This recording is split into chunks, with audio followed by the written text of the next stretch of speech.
Lunch Money Lambert, Jeff Malott. Welcome to the Kayak Bass Nation. Yeah. Welcome to the Kayak Bass Nation. Kayak Bass Nation. Hey. Welcome to the Kayak Bass Nation. Welcome to the Kayak Bass Nation. Welcome to the Kayak Bass Nation, where we talk about fishing and competition. It's your boy Ox Pippin, aka Ox Fishing. Don't come over here tripping. Hey, hope you enjoy the show. Jeff Malott, Lunch Money Lambert, Lego. Hey, welcome to the Kayak Bass Nation. Kayak Bass Nation. Welcome to the Kayak Bass Nation. Kayak Bass Nation. Hey, welcome to the Kayak Bass Nation. Welcome to the Kayak Bass Nation. Welcome to the Kayak Bass Nation.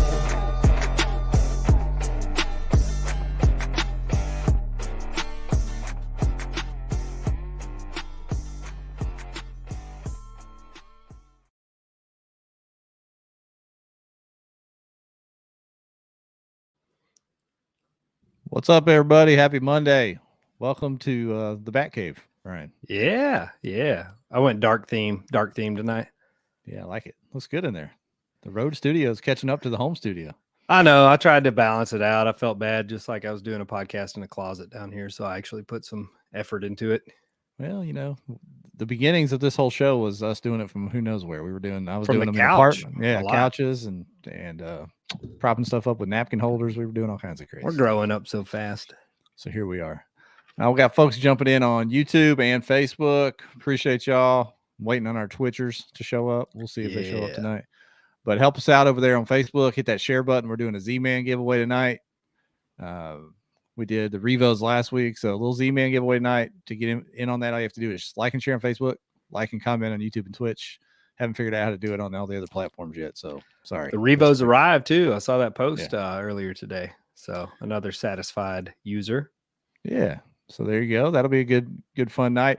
Of course, you guys saw our guests. We've got Jordan Marshall and Joshua Diehl on, the overall winner of the Native No Limit tournament on Guntersville, and then the Big Bass winner, the Real Deal, won the Big Bass portion of that, taking the biggest fish of the event.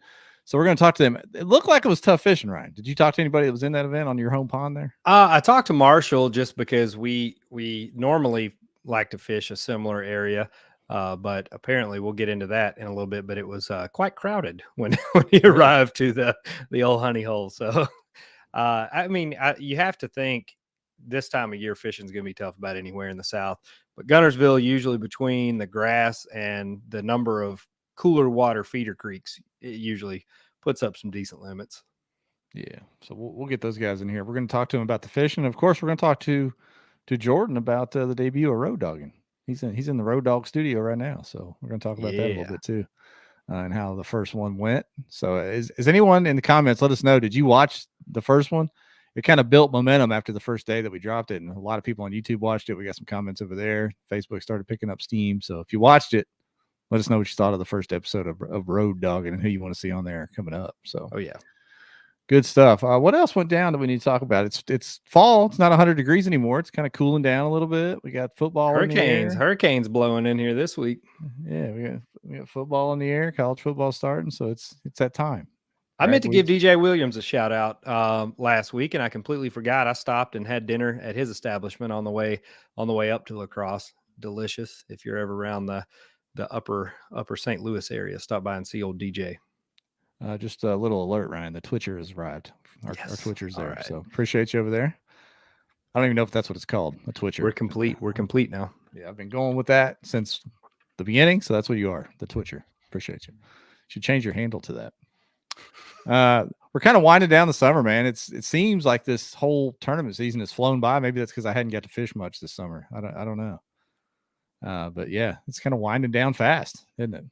What's left? BOS on Rayburn and then Bassmaster on Susky are the final two big ones. Yeah. Look here, my boy from Arkansas, Stephen Dunlap. What do the Arkansas Hogs have to do to get some airtime? They have qualified for the championship.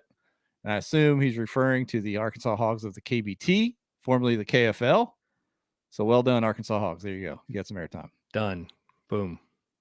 Will it be live streamed? Next request. Yeah, next request. If you want airtime, we'll give it to you. Maybe. If it wasn't Arkansas, I wouldn't have done it. Richie, I am doing fantastic, man. I'm back on ground level. All the wedges are out of the old boot, and I'm hopping around. Dwayne, is that the no log out solution? Hell, I hope so, Dwayne. I'll send you $500. That's fine. That is fine. Yeah. So yeah, we don't have a lot to cover, man. I say we just get these guests in here and start talking about this no limit tournament. What do you think? Okay. All right, then we'll do it. Stop beating around the bush. There they are. Hey, right up in the Road Dog in the studio. Jordan Marshall, the Road Dog, and Joshua, the Real Deal Fishing. What's up? How you guys doing? What's going on, gentlemen? Congratulations on your run at the G down there to both of you. Marshall, obviously, you put together the big stringer of all the inches. Did you have any kind of different approach going into this one as far as, needing numbers more so than just the 5 big bites? Honestly, not really. I kind of did my usual cover a bunch of water and we'll see what happens kind of thing. I actually checked out a few different places, saw they had sprayed a little bit of grass on Friday night when I was driving down and just kind of looking around, and thought I had a pretty good plan. And the first place I pulled up to the morning of the tournament, there was a lot of people there. So I kind of scrambled, checked out. B spot had some people, C spot had some grass sprayage. So I ended up going to somewhere I'd never been before, and it just worked out nicely. You can't beat that. And Mr. Diehl, obviously you have had a lot of success on the local trails, but also the larger national tournaments as well. What was your approach going into Guntersville? You've got some experience there, yep. I do have some experience there, but to be honest with you, my approach going into Guntersville was KBT related more than it was the Native No Limit Series. So similar to the Arkansas Hogs, the Southern Slayers won the Southeast region, and we'll be back on Guntersville in November for the championship that'll be hosted there. I went in with the intent to catch bigger fish for my team and not really focus on the no limit portion. And then I had a couple off spots where I felt like I could pull off and find a big bite late if my team needed it, or if I just, felt the itch to try and squeeze out a $1,000 paycheck. That's cool. That's a worthwhile gamble. Yeah, that's kind of the benefit of this kind of format. If you're going to double dip a tournament, that's one to do it, because you don't need to worry about even getting a 5 fish limit. You can just catch one good one and that's right, cash money, and you're good to go. So yeah, that format probably couples well with the team format of the KBT, where you're not necessarily worried about putting together a whole stringer yourself, just kind of swinging for the fences. That's correct. I had good fish in my creek. Unlike a lot of folks that were up north, I was actually way down south. I was fishing in 93-degree water most of the day. Really? Steve's in the comments talking about we made it. Yeah, we didn't know we were going to dive into KBT tonight, but I guess we're going to. Here we go. Ryan. Do it. Yeah. I actually found really cool water that was crystal clear. I found a pretty large spring that I wasn't expecting to find. And I think that's why those fish were so active, truth be told. That's usually a good little summer pattern. I know there's one spot that Steve-O and I fish some that it's got a couple springs in it, but the problem with it is it gets so choked out with grass in the summer, you can't hardly even get back to the springs. Like, there's no pedaling anything. You got to paddle to get to that kind of stuff. This water had to be in like the upper 60s. I mean, it was cold to the touch when I reached down. There was no fish activity directly in it, but around it is, I guess, the water kind of got, in the 70s or maybe low 80s, wherever they wanted to be. They were really active on both sides of where the spring was. It's always fun to find. Every time we have folks on about this series, I always ask them about the format, because it's obviously different than anything that you guys have fished. So Jordan, have you fished one of these no limits before, or was this your first go around with it? That was my first event, and definitely something I would fish in the future. It's not like I avoided it before that. It just never kind of lined up in a weekend where I could make it a priority to to go to somewhere like Susquehanna or somewhere like that. It was, close enough where I could kind of just show up and fish and enjoy the format. And it was fun. How did your mindset change during the event? Do you always fish the same? Like, I'm just going to catch as many as I can. Did that change anything, or did you fish any different? It was, I didn't go into it with the thought of, hey, let's go try to win $1,000 hourly. I went in with the notion of trying to catch the most inches, and if I caught, a big fish, it just happened to work out that way, and it did. My first fish of the day was a 20.5, and I was like, you know what, that might win an hourly off the start, but as you guys saw, I don't think it took a fish under 21 inches to win any single hour the entire day, which is absurd, honestly, even for a fishery as good as Guntersville. Yeah, Guntersville's definitely on the upswing on the Tennessee River chain. I mean, Guntersville's always good, but the past 3 or 4 years, I feel like it's gone up while Chickamauga's kind of slid down some. Well, this is a side note, but that's kind of what happens when TWRA doesn't spray the grass as much. It's probably the least sprayed lake on the entire system, and it shows out that way. You know what I mean? What's your favorite on the chain, Mr. Diehl? To be honest with you, Guntersville's taking the best care of me. Chickamauga and I have had some rough tournaments, and as I sit here and try and chase a talk slot at Sam Rayburn, I'm a little worried about ending up at the talk at Chick. It's just kind of been a nemesis for me. But I agree with Jordan. I mean, I think that the grass and the healthy conditions in Guntersville are top notch. It basically gives the fish an opportunity to escape and get away. It's actually protecting them from a lot of things, having all that grass in there. And the eelgrass is absolutely frustrating to anglers, especially kayakers. Yeah. Yeah, I'm not a fan of eelgrass myself. There's a ton of that at the lacrosse tournament. It seems like it gets caught on everything. Your bait, your drive, your rudder, anything you get near. Especially if you're on a Hobie. True. What knows Hobie is a grassy eelgrass eater. Yeah. Hey, so I know you said you didn't focus on the no limit format because you were in the KBT as well, but what do you think of the format going forward? I mean, it's been a huge success so far. So what do you think of the format? I love the format. I think that format's absolutely great. I've never fished a no limit before, but I've fished Big Bass Tour before. So Big Bass Tour runs in the bass boats on some of the local fisheries and heads out to the Midwest and stuff like that as well. And so I'm used to the Big Bass Tour format and the hourly payouts. So having the no limit feature was a great addition, and I think it's a great thing to add to the sport. For sure. I don't know how many, if they're going to add events next year, or just go to different locations, but every event's busted 100, unless I'm mistaken, Ryan, this year. This one kind of creeped along because, late summer, that's just what happens. It seems like. I mean, it didn't look like it was going to get there for a minute, but ended up with 115. So, and they still have Fork, right? Left. Yeah. Fork. It's a little bit later on. It's in October. But yeah, that'll be a good one. I'm going to try to be in shape for that one. So, really? Make a little fall comeback. It's a 1-dayer, so that's even better for the old. You're not coming to Susky, are you? Josh Evans was asking when I talked to him the other day. No. Dang. Fork will probably be the comeback and then shut it down for the year and then be ready for 24. Okay, that's fair. Plenty of off season. Yeah, I've been doing some yoga, lifting some weights. I'm doing my thing, trying to get strong. So yoga. Ashley K ain't posting them yoga videos. She'll put you doing pull-ups or something. I want to see those Pappy doing yoga. It's not like full on yoga, just good stretching. I'll put it that hot way. yoga. Yeah. Crouching tiger. Yeah, I do. I don't. The guys really don't like how I do that stuff in the sauna, but whatever, it's fine. Oh, it's fine. Sisto skipping Susky too. Dang, Steven. Come on now. That's ridiculous. I know better. He'll say that and he'll show up the last day. He's like me at Chick. He don't like it, but he does well there. He'll be there. Are you gonna fish Susky, Mr. Diehl? So actually, I haven't missed a Bassmaster tournament in 4 years, and Susky is probably going to be the first. Really? Well, that's good conversation piece there. It's unfortunate, but it's the facts. I need to go. I already have my qualification to the national championship for BASS next year. I need to get in this top slot, and I'm out of leave, and so I'm all in on Sam Rayburn to try and get into the Hobie top and have both of those events queued up. Yeah, that's good. You're sitting real good. Are you in the top 10 for Bass? Is that right? For the AOI top 5? I was. I don't know if I still am. I'm probably in close proximity. I really messed up at PK this year. I just had an awesome day 1, and my fish moved on day 2, and I just couldn't relocate them. And that really hurt my. Heard that story before, pal.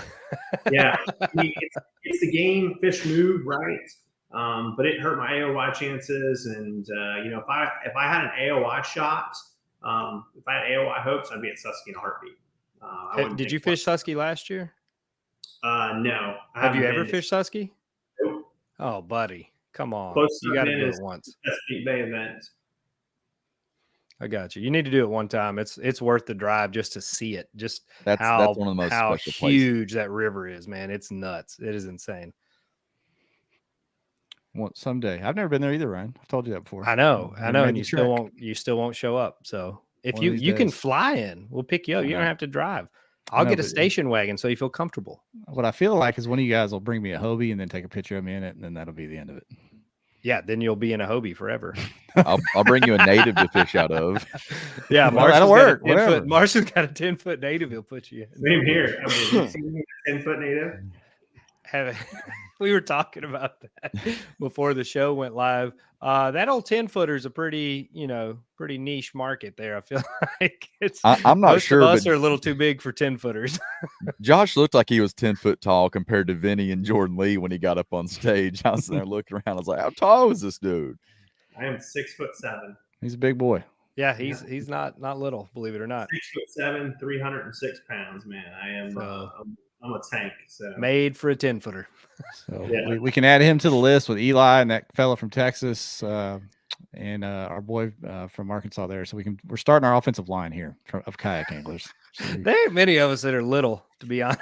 Yeah, they especially out of our crowd, kind of big folks. Speaking of the Jordan Lee piece, how did it feel to hammer down on a back-to-back classic champ on his home pond? It was fantastic. I don't know who that question was for, but I'll go ahead and answer. It was fantastic. You're ready to answer that one. That was teed up for you, Mr. Marshall. My papaw found out, and he's like, I heard you beat a Bassmaster legend. And I was like, yeah, I did. I doubled him. Get some. I wish that I could have fished that one, but the first native tournament we had down there, he and I talked trash for like 3 or 4 months leading up to it. And that was really all I was worried about. And I was like texting him during the day, score tracker update, like every time I catch a fish, just to make sure he was pissed off all day long. How did he finish? Oh, he's see, I'm looking here. 22nd. Yeah. 114 inches, something like that. 20 spots behind Jordan. Ooh. Yeah. I mean, so look, hey, I'll say this first off. The kayakers, I think, I've said this before to some other folks. I think there's some of us kayakers that would give some of those elite guys a heck of a run for their money on a regular basis. Because at the end of the day, we're all hammers. They're hammers. We're hammers. And we all come out and we compete and we scout and we break down water effectively and we show it on a regular basis. And, Jordan's got the trophy sitting there. I got the trophy sitting behind me. I mean, we've earned those opportunities. You've got yours up there on the wall lunch money. I mean, it's clear as day, right? Like we've been out there with the best of the best and been able to perform. And so like I have a lot of respect for Jordan Lee to come into the kayaks and to come play with us. Same thing for Ike. I think it's great for the industry. It's great for the sport and it's great for the future. So, I mean, wherever honestly, you fit. I think GDP's probably been the most successful crossover, right? Like I think a lot of it is mindset and how you plan out your day. And he seems to be the one that really focused in on the limitations, honestly, that come with kayak fishing. Like I know we think, oh, we can get to all this water, blah, blah, blah. I've seen Jordan Lee put his 21-foot Ranger in kayak only places. Like he went back and filmed a frog video in one of my what I thought was a kayak only deal, and he squeeze that thing in there. But for him to continue to do it, that's the best part. Somebody asked, what do you think about pros fishing these kayak tournaments? I think it's fantastic because Jordan made the post. He put things out there and said pretty much, hey, this is humbling. Like I get out here and learn something new, and it's a different ball game. And it is. And to your point, Josh, I think there are some kayak anglers that could cross over and be successful in the bass boat. But even for us crossing over, do we know how to fish? Yes. Do we know how to find them? Yes. But time management, I think when you have that run and gun ability, do you keep in the kayak mindset and do you sit there and work an area like you would if you couldn't go anywhere, or do you pull the trolling motor up and run, 10 miles down the river? I grew up fishing, bass boat tournaments, and the first few tournaments I fished in, kayaks or whatever else, it was it was different at first. I mean, the first few times I fished chick, I zeroed every time because I couldn't, it's just a whole different mindset. And then when you start catching fish, if you catch one on a bluff or whatever else, you can't just go run a bunch of bluffs. Yep. You kind of got to break down an area, fish that specific bluff. Hey, what's the closest one? Oh, it's a mile away. I can get to that one. I can't get to the really good bluff. That's 10 miles away. But you kind of have to break down your area a little bit better. Well, let's get into your actual fishing days here. Obviously, we know where you guys finished. We can start with Jordan since you won the overall. You kind of touched on it when we first started about what you had found there, but kind of break down what you found and how you ended up getting on this big limit of fish. So first thing in the morning, I was basically just trying to figure out what my area really was. It looked good on a map. I had never fished it before, and I just kind of worked my way back shallower and shallower in this area. Found a flat that had fish on it. You could see a lot of activity, and I threw a buzzbait across it and had a good one. And, I'd already caught the 20.5. Kind of worked my way back there on a thunder cricket, and just got to this flat and saw bait fish, threw the buzzbait across it, had one come up and eat it almost immediately. And I had the feeling that there was a lot of fish on that flat based on the activity. So I started throwing a caffeine shad across it and probably caught 4 or 5 fish in, 25 minutes. And it kind of got me on a, good start to the day. And I was like, well, if they're going to eat this buzzbait and show activity when that little bite died in that one specific area, I was like, I'm just going to throw this buzzbait until I find another flat.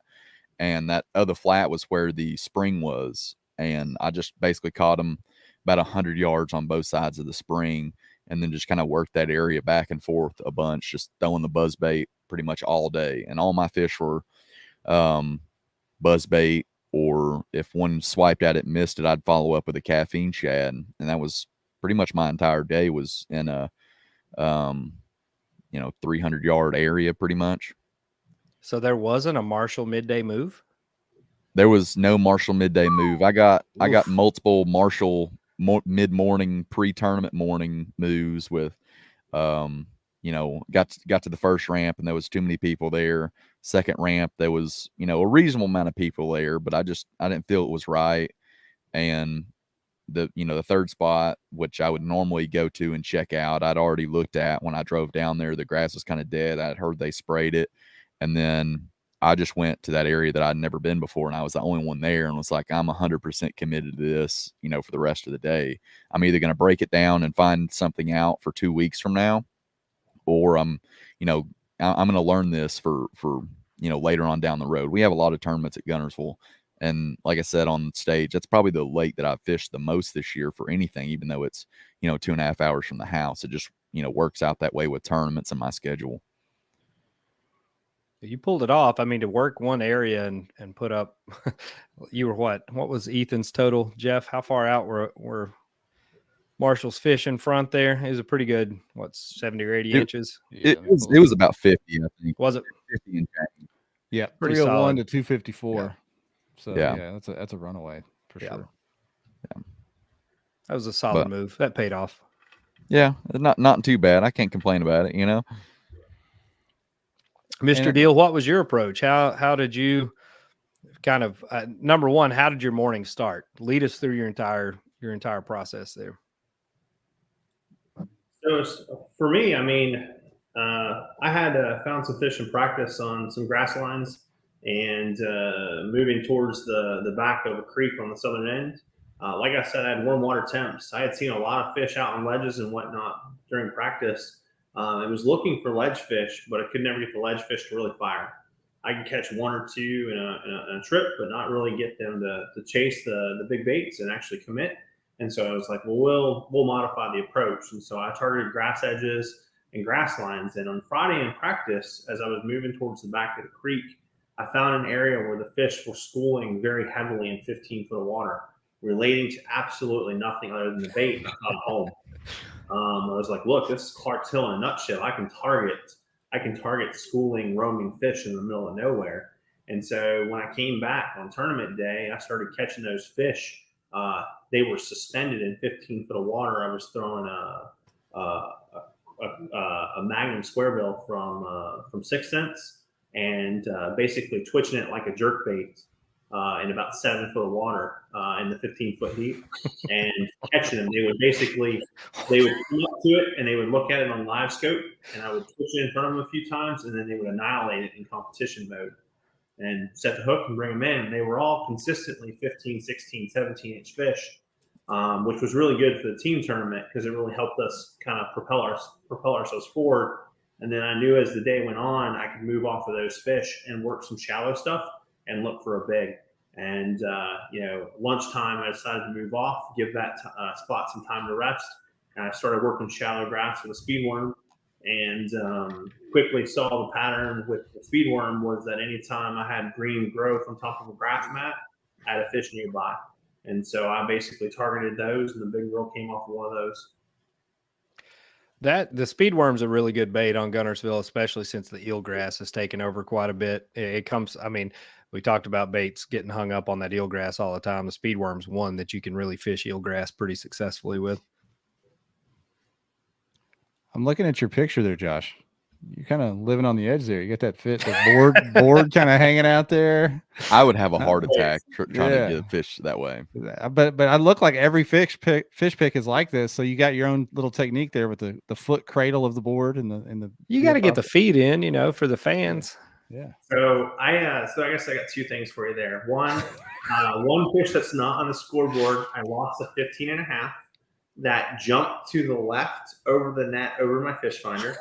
Wow. They only go left because that board is slanted, so they only go left. They don't ever jump right. Now that I say that one's going to jump right. Yeah. And two, one of the ladies that I work with in my day job, she's like, I will pay you $10 if you paint your toenails. And I was like, what? Yeah. Like, wow. You can see my toes in all my pictures because I'm almost always fishing in my bare feet. And she's like, I'll pay you $10 if you paint your toenails. And I was thinking, you know what? Maybe we should do a paint your toenails charity event. Why not? Solid thinking. I don't care. Hey, let's do a charity event. Paint your toenails for a kayak fishing weekend and donate everything. Do a good cause. Put your you got to paint your ID on your toenails and make sure they're in the picture. My handwriting's terrible. I'm going to need some assistance. So that's right there. If you go to my social media, you will see a video that I posted tonight when I took my second shot. This fish decided to get freaky, and you can watch her jump off the board. Really? Oh, yeah. Oh, boy. I got it in slow-mo. I had to slow it down. The phone captured it in the live shot, and yeah. Mantine's crazy. I knew when we started saying that stuff, he'd be oh, man. I'm surprised Harshman must be busy tonight. He's changing the batteries in his walkie-talkie or something. He'd be all over that. Oh, wait a minute. Wait a cotton picking minute, boys. Mm-mm. Yeah. What do you got? What do you got found out? Well, I mean, I'm pretty quick on the oh boy on the shares, Ryan. Yeah. We're gonna watch this. Oh wow! Look at that. Oh, there you go. My guy, he was ready. He looked you right in the eyes too. Oh yeah. He said I said a cuss word probably as he was heading out. That's why his mouth was open. She didn't leave the boat. She actually landed right back on the board. Really? That's not bad. 10 out of 10. Yeah, she landed right back on the board. I was trying to get a second picture. You know how it goes. I tried to put my hand on the first picture. I didn't feel like I needed to on that one. She was calm. And so the second shot, she got frisky. I took a third shot after that, but I thought it was a cool moment. I was like, yeah, I'll share it with the crew. Where are you from, Josh? Where's home base? So home for me is where I put my head at night. And so that's become Grovetown, Georgia, just outside of Augusta. Okay. Born in Georgia, but a military brat, so moved a lot in my life. And no place has been really home except for where I put my head at night. And you fish a lot in our area, like on the Tennessee River chain, quite a bit. So you're driving pretty often up there. Yep.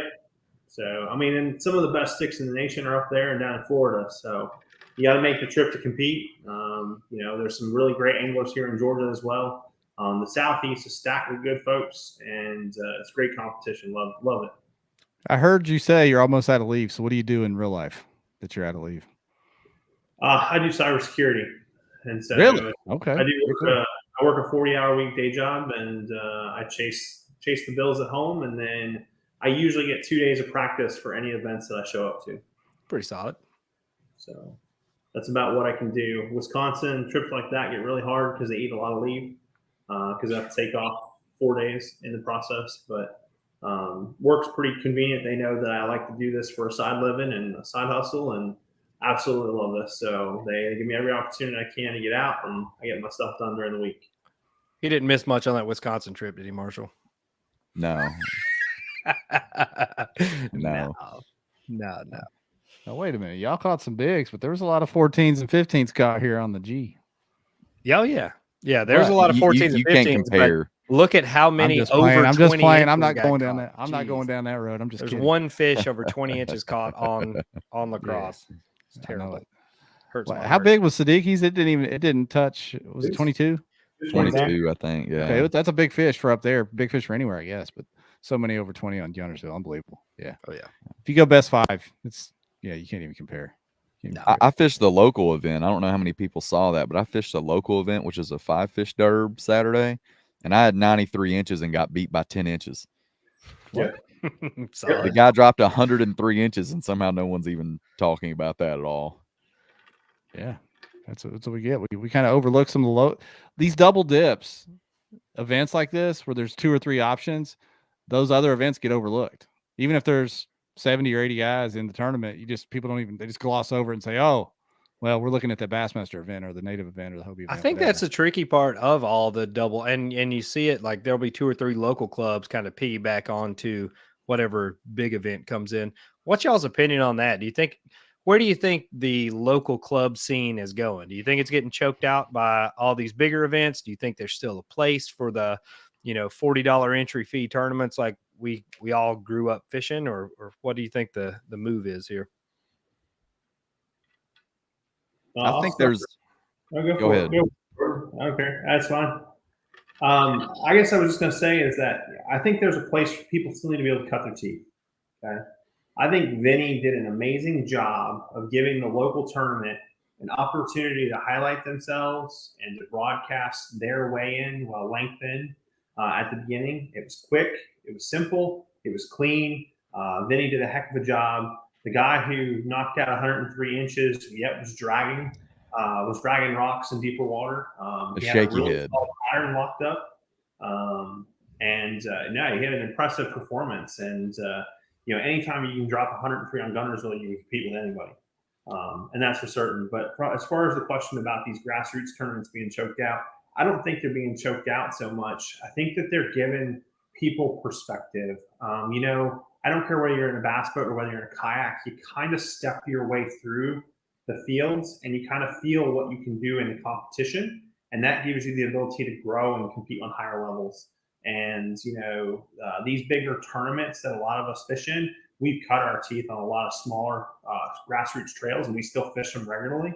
But this is our progression and advancement in our fishing careers. What about you, Marshall? You fish about all of them. Yeah, I do. I fish every one of them.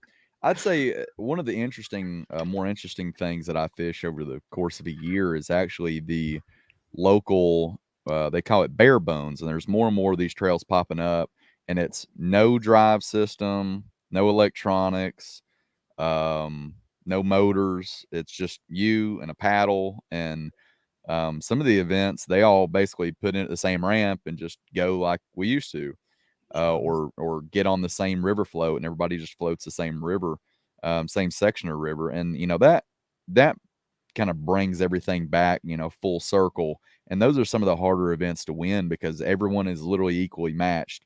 I know during the years ago when I first got a Hobie, I was one of the first people with Hobie in the Knoxville area. So I felt like I had an advantage before we started just because I was able to cover more water than a lot of the guys paddling or even, that had slower pedal drives at the time.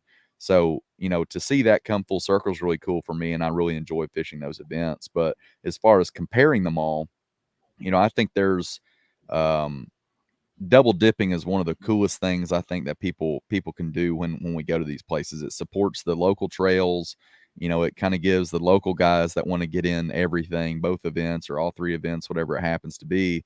And, you know, you can not travel and still have fish against really high competition for, you know, the national scene in your own area.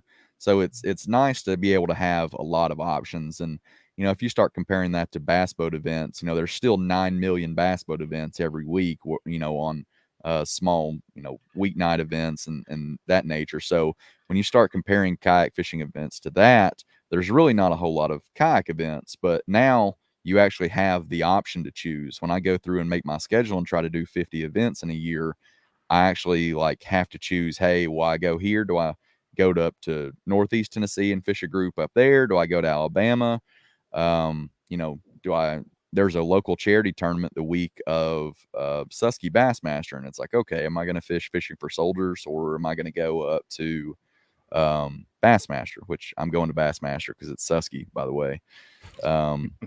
But you know, it's interesting when you think about everything that is available now. If you decide, hey, I want to just put in $40 to an event, you can look and say, hey, here's a $40 entry fee event close to me, and I'm going to fish that. So it's nice to have options now. I think you touched on something that's really good. The local guys that maybe, you know, they don't know how they're going to stack up against more of the national level competition, if you want to call it that. But, you know, the people that travel and fish all the time, all these big tournaments, for them to fish their local event against these same people and do well and beat them, that may be the, you know, the push they need to kind of shoot their shot and chase something a little bigger. I think that's, you know, probably one of the key factors in, you know, these double dip events. And there's a lot of really good local anglers. One that comes to mind is Joby Berry. That's here in Knoxville. Joby wins almost every single event local on Chick or Watts Bar. And he's an incredible fisherman. He doesn't really travel. To my knowledge, he's only traveled away from home in the area one time, and it was the Bassmaster Kayak Classic at whatever that lake was in South Carolina. I can't think of the name of it, but yeah, Russell.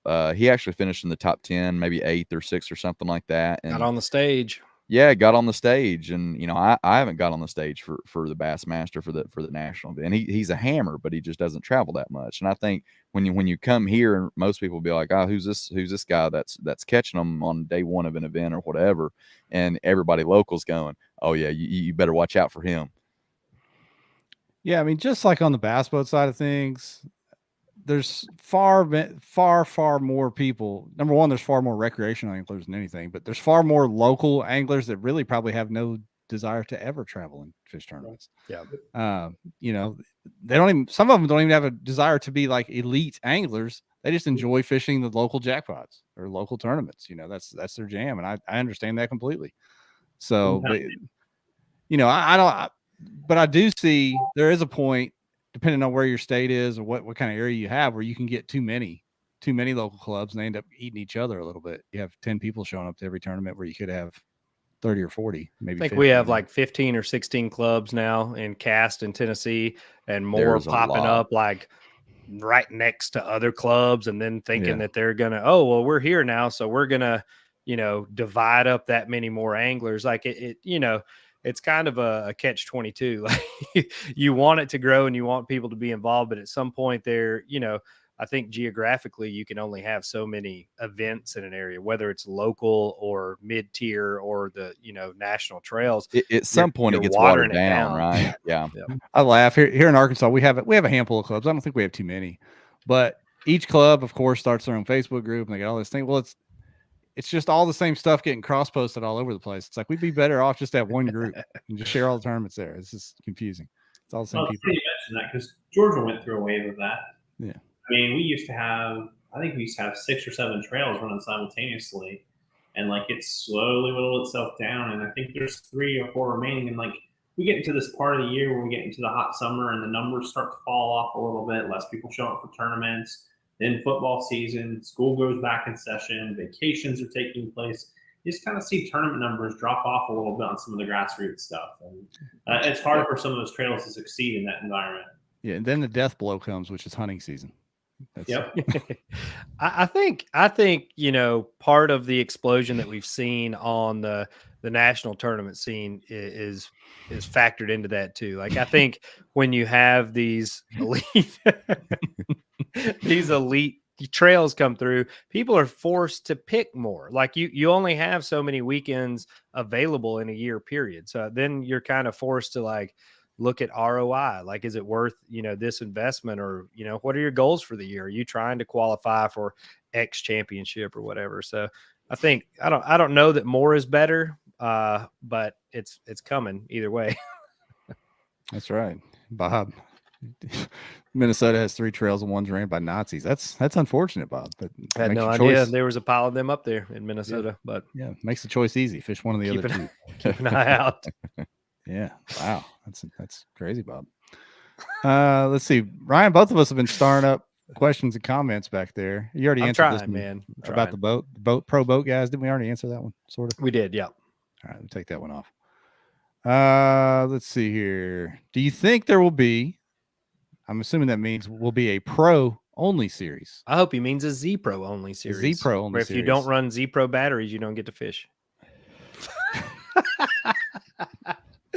Oh, I don't know what a pro is, so that's gonna be difficult to explain. I think. Did you just say you're one? That's all you do, right? Ryan. So you get a sticker, you get a jersey. Like, all right, you're a pro. You know what I would like to see? You know what I think the next step would be in a situation like that? It may not solve all the issues, but I would like to see a full series buy-in to where you're fishing against the same people for over the course of a year. So you're not just going to different places and competing against locals that are cherry picking events like, I tend to do on occasion. Yeah, the jackpot big open. Yeah. I would like to see a full series where you buy in, even if it's 5 events or 4 events or something like that, to where you're fishing against the same people, throughout the course of the year. How many do y'all think? Let's pretend, for instance, that we made this happen. Here we go. We have, let's say, 5 events at $500 a pop. It's $2,500 up front, beginning of the year. How many anglers you think would sign up for that? Realistically, 50. Think we get 50? Think you get 50? I'm in a similar boat. I think 50. I think you got 50 people. I think you got 50 people that are probably hardcore to the point that they would always be there. But I think it's kind of limited there. And I think that's one of the things that I think we're struggling with, and whether or not we have a trail advancement into something like that, is that we just don't know if we can get the numbers. I don't know if you could hit 50, to be honest with you. I think you could hit 25 if you look down the roster of who's where and, how much money people are pissing away every year.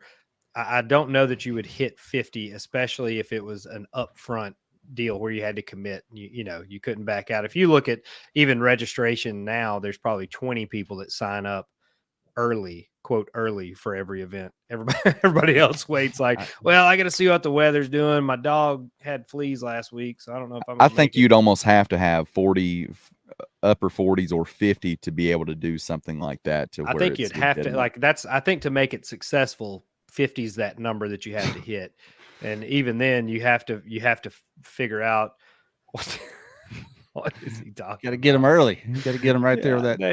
They ain't 125 people paying $500, man. We kayak fishing. Snatch up that earned income credit right at tax time. Right? That's what we do. We're sitting there arguing over paying $260 for an entry fee, much less ponying up $2,500 at one swipe. Yep. It's got me title loans on their kayaks. It's got me brainstorming, Ryan. We do a KBN series like that. Cap it at 25, but everybody has to stay in the same house every tournament. We record everything going on in the house.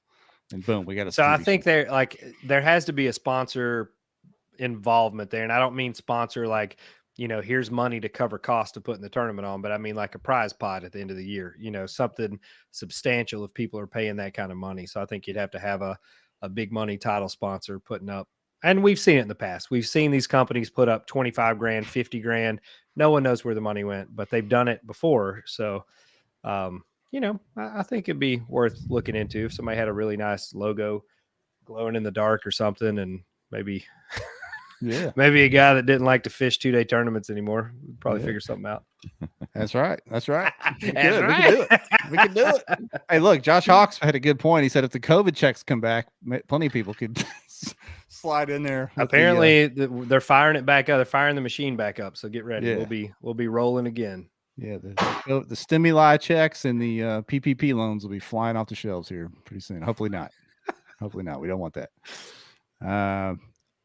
Yeah, look, Corey said we need to do a Big Brother Kayak Series. That's what I'm saying. I think it'd be a big hit. We got plenty of drama, that's for sure. Yeah, but you get we a got little enough crying to fill room. up an hour episode. Yeah, just put a little closet with a GoPro in it so people can go in there and bitch and cry about stuff. We'll put that. That'll be great. We have triggered Jeff. We have triggered Jeff.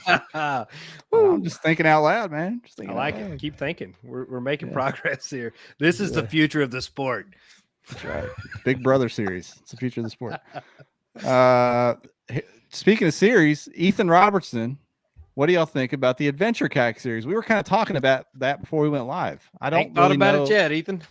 Yeah, I don't have an opinion because I don't know all the details, if I'm telling the truth, Ethan. But if it's a reboot of River Bassin', that's cool. If that's what it is. The only thing I've seen is Sholey Palooza in May. That's I saw literally the the only thing graphic. I've seen. I didn't myself watch the video. Joshua, have you watched the video? Have you seen what it's about? Okay, so none of the the tournament anglers we have on this podcast have watched it yet. But as soon as we know, we'll speak on it. We don't want to get anybody cross involved that's uninvolved that might be involved and get in trouble. Where's Van Tyne at? Hit us up in the comments. Explain it. I know Van Tyne knows about it. Yeah, if anybody has any intimate knowledge, not necessarily about that series, but any intimate knowledge, would like to chime in here and let us know something. There it is. Be fantastic. Ryan, yes or no? Is it a reboot of River Bassin' in a way? Just let us know that, Mr. Van Blink Dyne. twice. Blink twice if yes. Yeah, throw an emoji in there if it is. So some painted toes. I love that. I love that his response is "I do." My man. Oh man. So Marshall, what'd you think about your first podcast? Let's go ahead and transition over there. Honestly, I'm glad I got the first one going. It was quite a bit longer than I expected. The goal going forward is to have a little bit more structure. I have secured my second guest. It's going to be Mr. Jim Ware. Oh, I like that. All right. Who, is a fantastic road dog in and of himself. We've spent a lot of time together, and somebody mistaked him for my dad one time when we walked into in an eating establishment somewhere. Yeah, he's long-haired, hippie-looking dude. We're kind of built the same in a way. So it's I think that'll be a great podcast. Jim hasn't been on a whole lot of stuff, and Jim's kind of a feature at a lot of tournaments down south, and he's an incredible angler, has a knack for catching real big fish. So I'm really looking forward to that. I've got more questions. I kind of winged it with Eric, and I think you can kind of tell that when you go back and watch it, where there wasn't as good of a flow as I'd hoped for, but we're gonna take some constructive criticism and do that going forward, where I can kind of let people get to know the angler I'm interviewing more so than us having a conversation about what's going on. And that was the goal when I first started this and was talking about it, is trying to get to know people that aren't haven't done interviews on here for winning events or angler of the years or something like that, but are really good anglers that travel well and are really interesting and have cool stories. And we're going to try to incorporate more stories and fun things with that too. So that's the goal. Well, the trick with podcasting is you start off rough, and then then you learn what you're doing, and you kind of hone it down. I thought your first episode was great. I'll go ahead. I'll listen to the whole thing before you published it to make sure there wasn't anything that we had to cut out for legal reasons or anything. But I thought it went great. Honestly, if we started there, we could have cut off 3 years of this deal. Every time I watch our first one, Ryan, it gives me the sweats. Just listening to myself talk. It's so bad. Oh God. No, I thought you were good, Jordan. When we traded messages about it, you said I felt like it started off a little bit cold and then warmed up, and I guess I'd agree with that. But I thought it was good start to finish, to be honest. Yeah, but you could tell the second half you were kind of in more of a flow. And it's your deal. Like, this is your own deal. Like, this isn't copy and paste. You have to do it this way or that way. That's the reason it's the Road Dogging Show. You do whatever the hell you want to, man. Just do it. Have fun with it. I know it's not It as was structured fun. as I it's not enjoyed as it. structured and set up as well as ours, but you'll get there. Well, I'm very. Here's my checklist of items we had to Yeah. cover tonight. Yeah, I've got one I- right here, man. I've listened to a lot of podcasts and been on podcasts that get a little dry because it's very rehearsed. You go back and watch some other people and they ask the same questions over and over and over again. And I didn't want it to be that. I like kind of winging things and doing it that way. And I knew if I could wing it, if I couldn't wing it with Thomason, then I knew I'd have to be really structured for that, because Thomason's one of my boys. We can talk about whatever, and y'all saw that. So, I'm happy it flowed the way it did. It flowed well. I just like to be a little bit more on point. So There's just some good feedback. Enjoyed the first episode. The murder shed cleans up well. There you go. Thank you. Hey, so in the comments, y'all, we've got some intel on the adventure series. We got Levi. Levi. It wasn't just a YouTube link, Ryan. Clearly, we're not going to watch that, or we already would have. Yeah. So Josh, just a little FYI here. Levi is 6'10", 380. So another fellow big kayak angler right there. Y'all are both offensive line for KBN. Yeah. Bookend tackles right here. So it says it's got cool ideas like 5 fish counting Friday and Saturday, 5 fish, small fish limit side deal, bounty fish worth good money, seminars at every event from known yak anglers. So I assume that means the 3 of y'all on doing seminars over there. Let's see. Weigh-ins will be at theaters to play clips from the anglers. So that wasn't just a weird graphic. They're actually going to be in theaters. So somehow they're going to get the clips of the anglers up on the theater screen. Maybe eat popcorn. I hope it's like interpretive dance or something.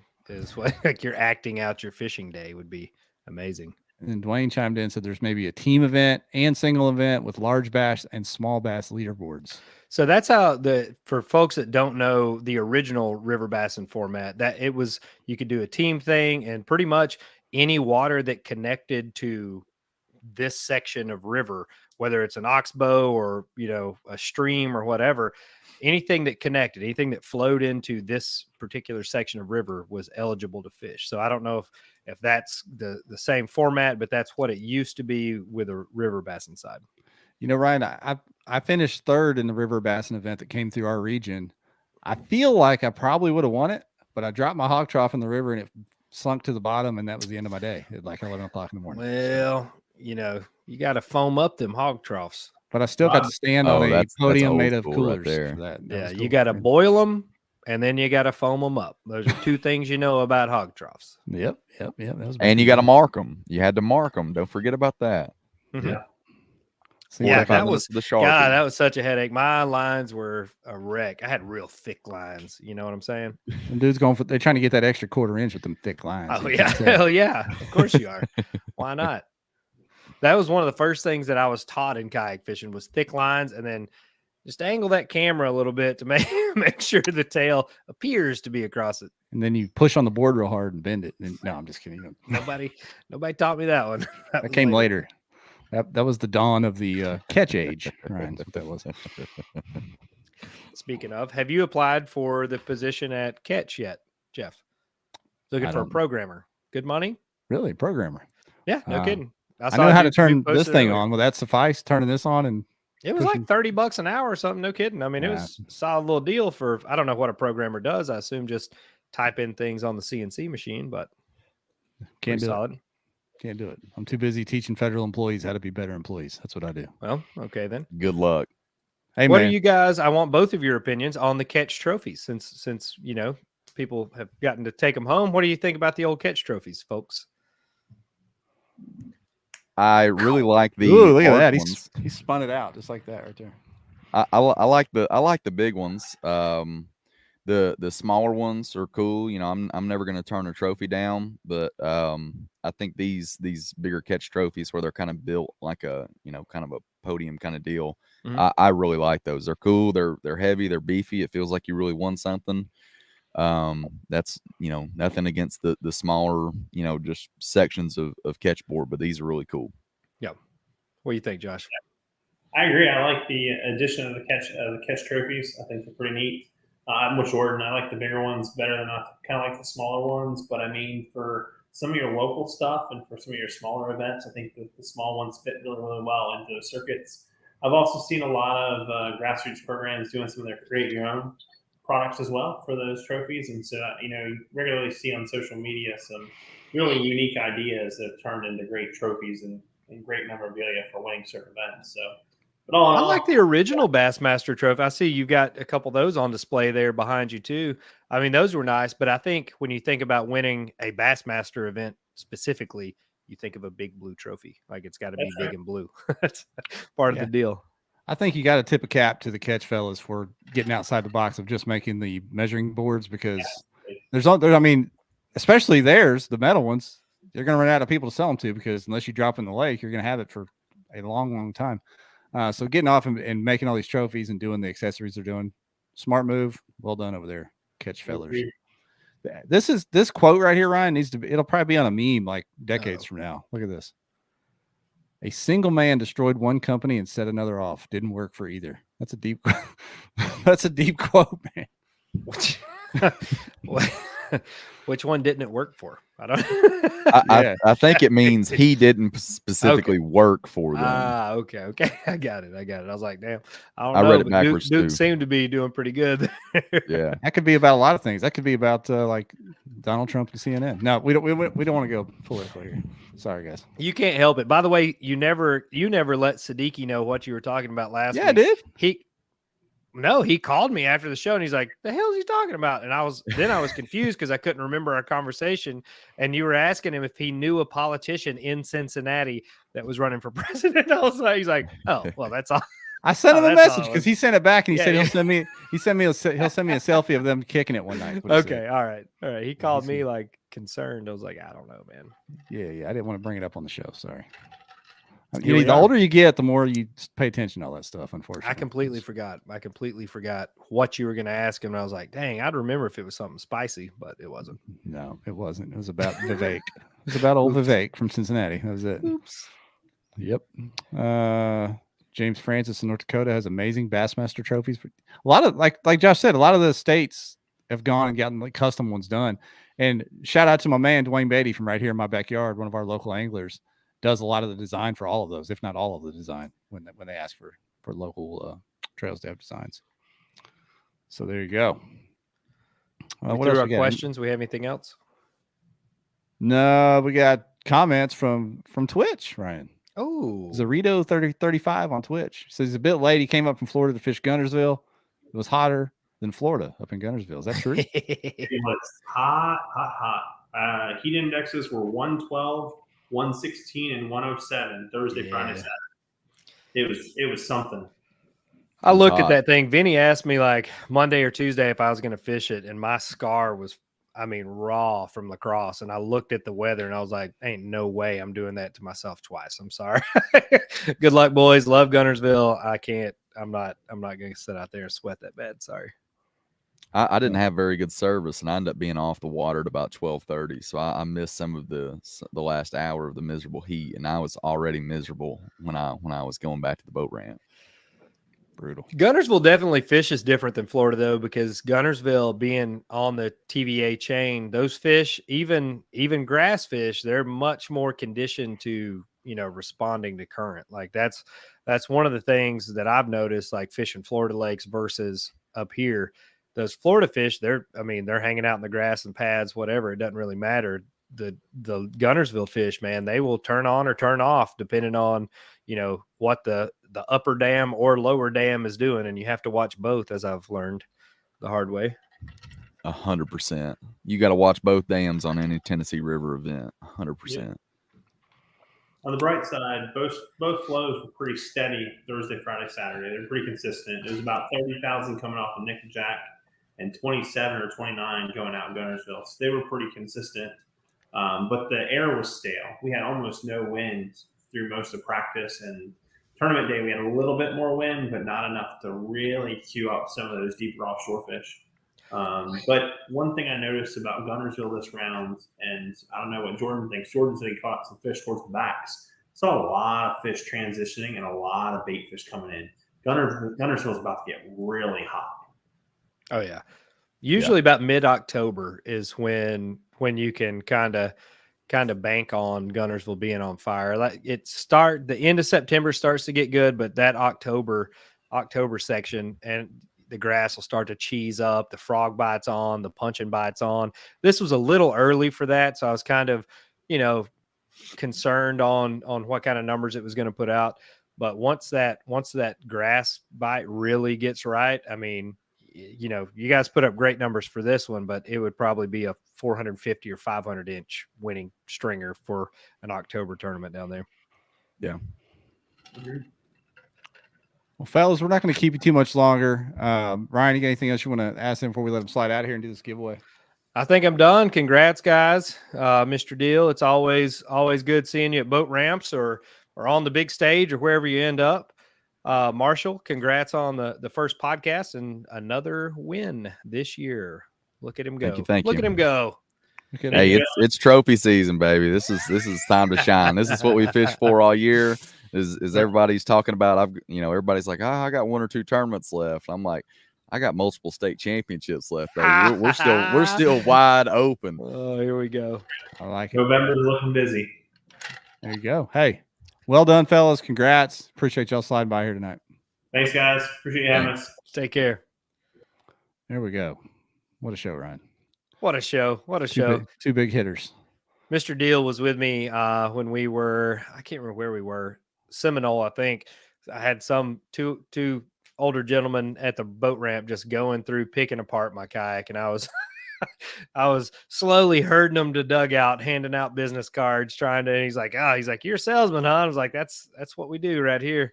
Get them in there. So you guys see what we're doing for the giveaway. Hashtag Z-Man in the comments. Somebody tried to preemptively strike with the Z-Man, hashtag Z-Man fishing. So it's just Z-Man. Z-Man fishing is not going to do it.